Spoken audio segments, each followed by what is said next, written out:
Hi guys, it's your girl Teouna Monae, and this is my channel Discovering Tea. And I decided to make a video. It's long overdue, but it's gonna be about me going to the army. So yeah, so like I said, my video is about me going to the army. I leave September 18th, which is approximately 3 weeks from now, almost 3 weeks if not.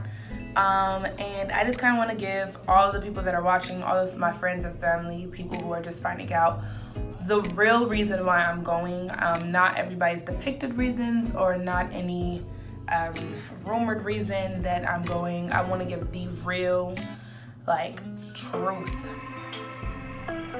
about why I'm going.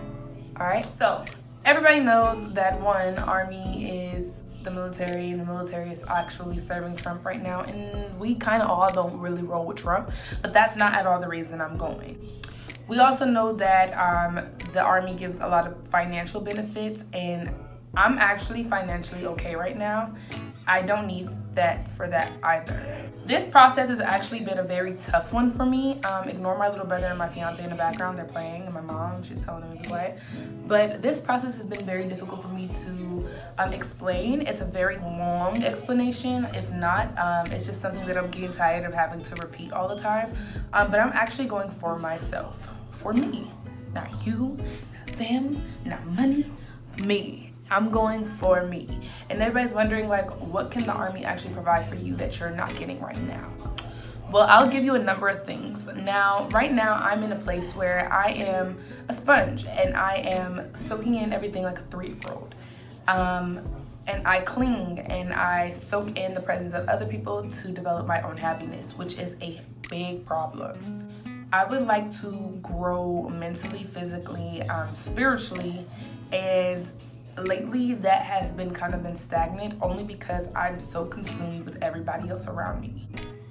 As you guys know, the army kind of forces you and disciplines you to be isolated away from family and friends for a little bit just to get yourself broken down and built back up. And that's kind of what I need right now. I need to be broken down and built back up, and to be put through very uncomfortable and difficult circumstances and environments that allow me to solely depend on God. Because as much as I love God right now, I'm not at all depending on him the way that I really crave to. Yeah. People are like, oh my God, you're going for financial stability. Oh my God, this is so good for you. Oh my God, this is so bad for you. It's a mistake. And I completely understand because you love me. But the truth is, when I don't have anything, you're not able to provide that for me, and only God can do that. And right now I need to be stripped away from everything that is you, that is the world, that is my fiance, that is my family, the people that I depend on, and really rely only on God. Through this, I will be developing such a strong mind. I will be getting stronger and tougher, and on top of that, I'll be able to make very well thought out strategic sacrificial decisions. I will be able to think for myself and pray and really listen to God. Right now, I am in this season of hearing him. That's all. I am currently in the season of hearing God. And it's kind of crazy because it's like when I'm listening to all the white noise and everybody telling me where I should go, when I should leave, how I should do it, and when I should, everything, I can't hear God. And now that I'm actually hearing him, as much as I really don't want to go, I'm going because I know that this is going to benefit me in more ways than I can count. And it's not at all because of financial, because I was making at least like $1,800 at Shoe Palace. And that's not a lot for most people. For somebody that has no responsibilities, that was perfectly fine for me. So it's not at all that, just so everybody knows. Yeah, that's really just the truth. I'm going in single, not literally single, but I won't be married before I enlist. So it's not like I'm getting any extra benefits. With me and Dion marrying, I get an additional salary of like $2,500. And as much as it sounds nice, it's not something I want to rush our marriage for. And that alone already lets me know that my mind is in the right space and I'm actually listening to God. God told me 3 times. Now, it sounds crazy, but over the course of this last year, he has told me 3 times to go. Yeah. Okay, so I'll just tell you exactly what happened. So last year, I met a prophet. I think his name was Marcus, and if that's not his name, God forgive me. But he told me that God was going to light me on fire. And at the time, I was feeling like my zeal for God was like kind of fading out, dimming. And I wondered where was God when I needed him. And I wanted to be so close to him, but I felt like I was such a sinner. And I think so horribly about myself that I didn't deserve to have that kind of relationship with God. And he just saw me. He immediately was like, I see what God is going to do to you, like do for you and do to you to develop the relationship you want. And in order for you to get there, he's gonna have to set you on fire. I literally see you in him setting you aflame, right? And I'm like, on fire? I don't want to be on fire. That's gonna hurt. That burns. That's something that I don't want to do. And I'm like, does he not like me? Is he gonna send me to hell? That's all I'm thinking. You know, I'm already in the mind of I don't deserve him, so he's probably already thinking of sending me to the pits of hell. And that at all was not the case. That happened last year. A couple months later, I ran into this couple at Starbucks, and it was in the mind of when I was starting to think about going to the Army or the Air Force, one of the two, again. And they're so childish in the back. But it was in the time that I was starting to think about it again. And when I started to think about it again, I ran into this couple, and they looked at me and they're like, hey, like, you love God. And I'm like, I do. And they're like, he sees it, and you're gonna make a decision. He's gonna lead you to make a decision that will set you on fire. And immediately, I forgot about everything that the prophet at first told me, but I immediately was like, hold on, this sounds pretty familiar. God setting me on fire. I don't know what that is. Like, what? And I asked them, do you know? And they're like, I don't know, but that's what he just told me to tell you, and I'm just passing by. And they're like, oh, if you want to meet up, we could do this. You just come back here, because I was on my lunch, so I couldn't like talk that long. And I came back and they weren't there. So I was like, oh, okay, I didn't get the info or the information I wanted, the answers I wanted. So my dad came out here just recently, and my dad's an E8 in the military, and I brought it up to him, and he's like, why won't you do it? And I'm like, I'm afraid of leaving my family and friends. Like, that's the real truth. The real truth is I'm afraid. And my dad said, God did not give us the spirit of fear. He said, if God's telling you to do it, do it. It will help you. And although my dad was talking financially, he didn't realize what his words was kind of like hitting me in here. Like, my only true setback from me going is my fear of leaving you. And it just sucked. It sucked to analyze that. And I was like, okay, I'm depending on y'all. I'm really depending on y'all. And I don't even check on or get checked on by everybody every day. So it's like, how am I depending on y'all? And it was weird. It was like a real revelation that I had. Yeah. So I went to a recruiting office. I tested. I got a very high score from what they said. And I got opportunities listed in front of me, but I was not ready to make a decision. I was like, I'm kind of nervous. Although it looks nice, it sounds nice, I don't know if this is what I'm supposed to do. And I said, God, please give me another affirmation. Give me something else. And I know that you don't repeat yourself. You're not a tape recorder. But I need to hear you one more time, at least so I know that I'm not going against your will. And I went to work the same day that I came from the recruiting office. And when I went into the Starbucks, I saw a different couple. And I said, hi, how are you? It sounds so weird, but I just said, hi, how are you? And they're like, I'm good, how are you? I'm like, I'm good. And they're like, well, it looks like you're listening. And I'm like, huh? They're like, you're walking in what God is doing, and the decision you just made, you're going to get closer to God, and God is so proud of you.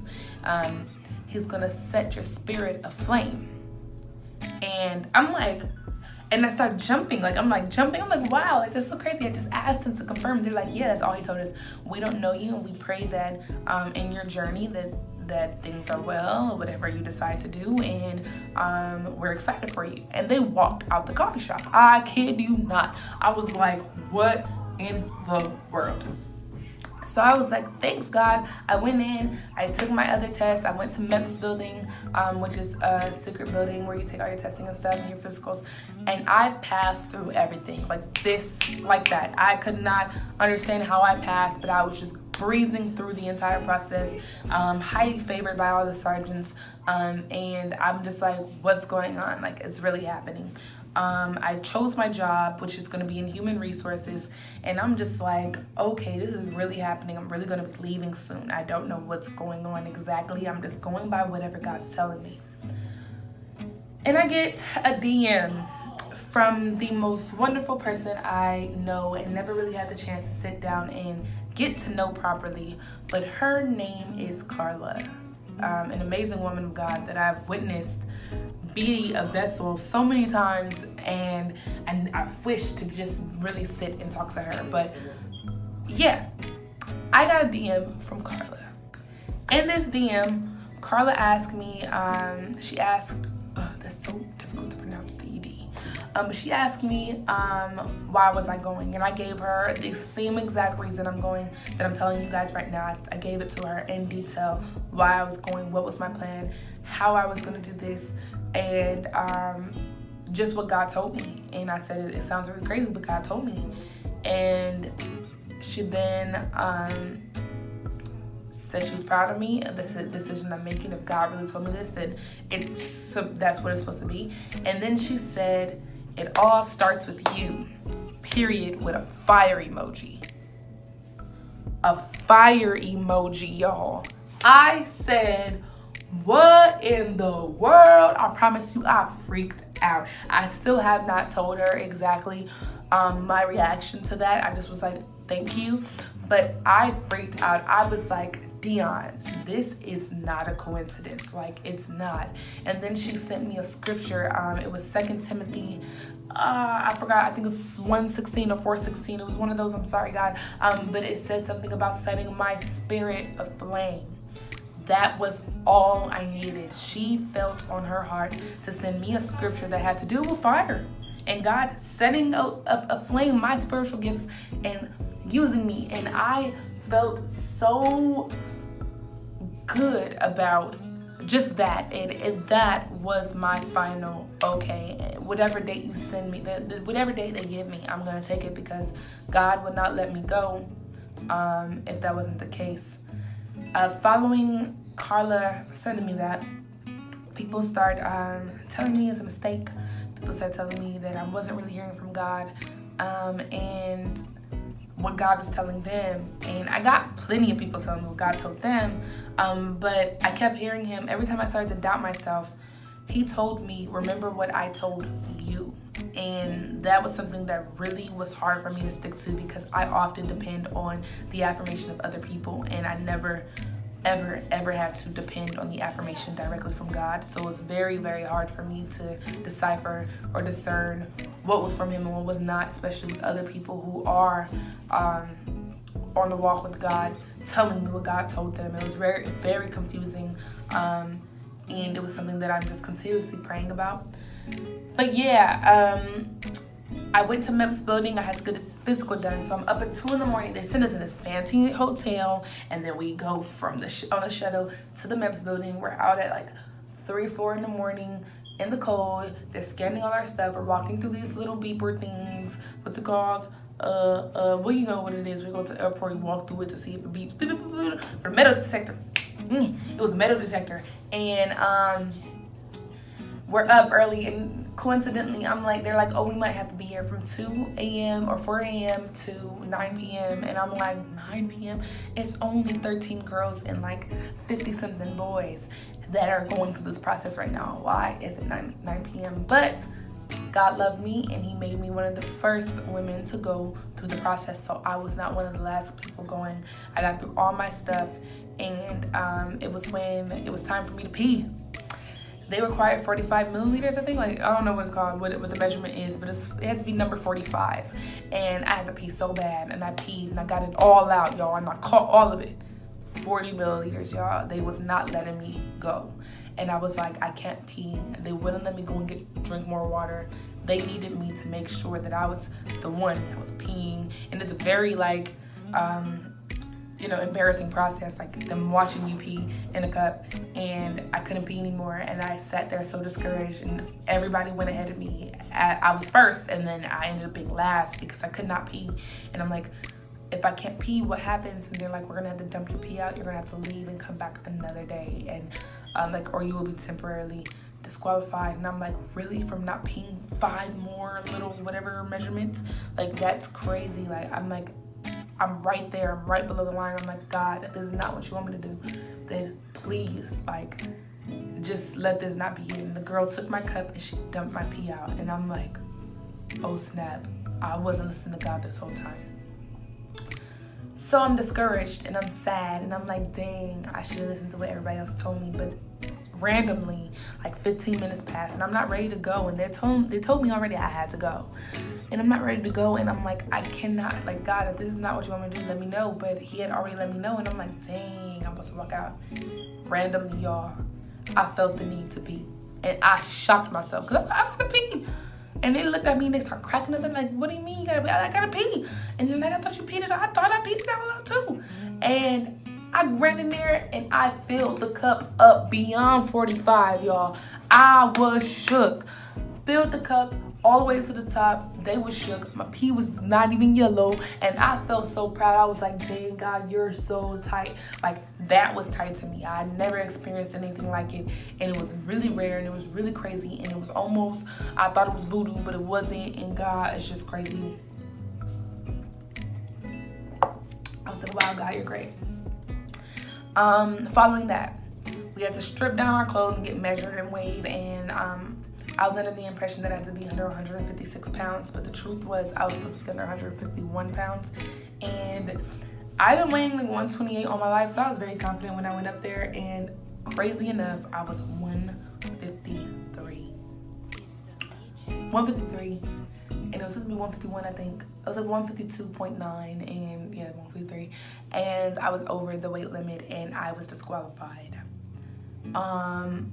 Yes, you have to be a certain weight. For my age and my height, I had to be under 151 and I was 1 point something over. And I was like, really? Like, do I really look unhealthy, unfit? And they're just like, it's just our requirements.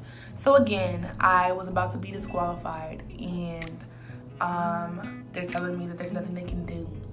And this nurse comes in and she's like, did you tape her? And they're like, tape her? And I'm like, did you tape her? Well, they're like, she's like, did you tape her? Measure her neck, measure her stomach, and measure her butt and see whether it fits within the requirements of somebody that is her weight and her age and her name. And I'm like, what? So I'm like this, they're measuring me and I made it by 1%. They said it was supposed to be like 31%. I had 30 and I was ecstatic. And again, I zoomed past this process.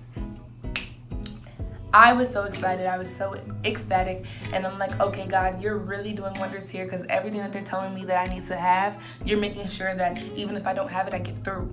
And I ended up leaving at 2 o'clock. I swore in at like 2 something and I left. And I didn't have to stay till 9. Everybody was just like dropping like flies. People dropping like flies. Like, they're getting disqualified left and right. And I got disqualified technically twice. And God let me go through without, whatever happened. Like, it was really crazy to me. Yeah, that's my little testimony. It sounds really crazy. It may even sound unbelievable, but that is the 100% truth. I'm not going for financial reasons. Although I will be financially stable after this experience, I will be going to school again and pursuing mass communications and journalism. And I will also just continue to be creative out there.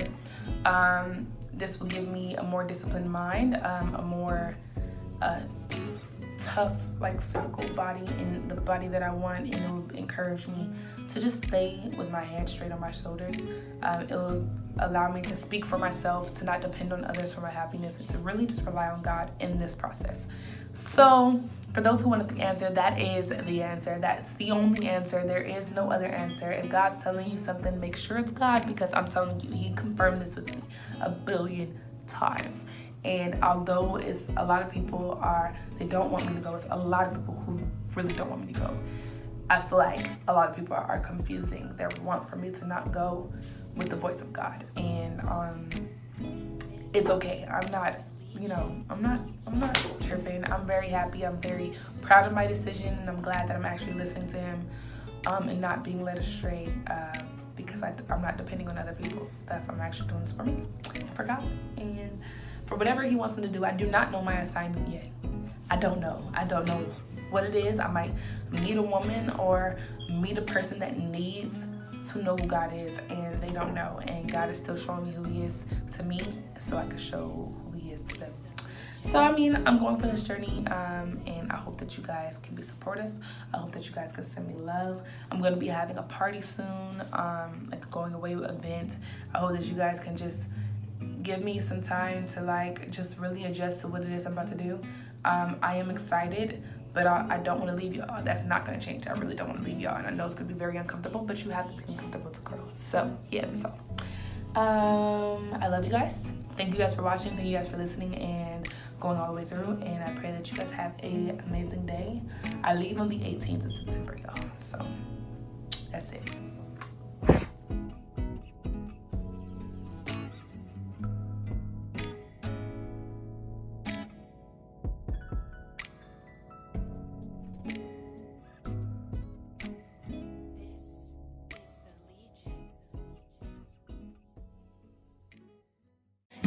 You're perfect, your presence is worth it. Your life has a purpose, whether it's giving love or falling into love. There's no questions asked.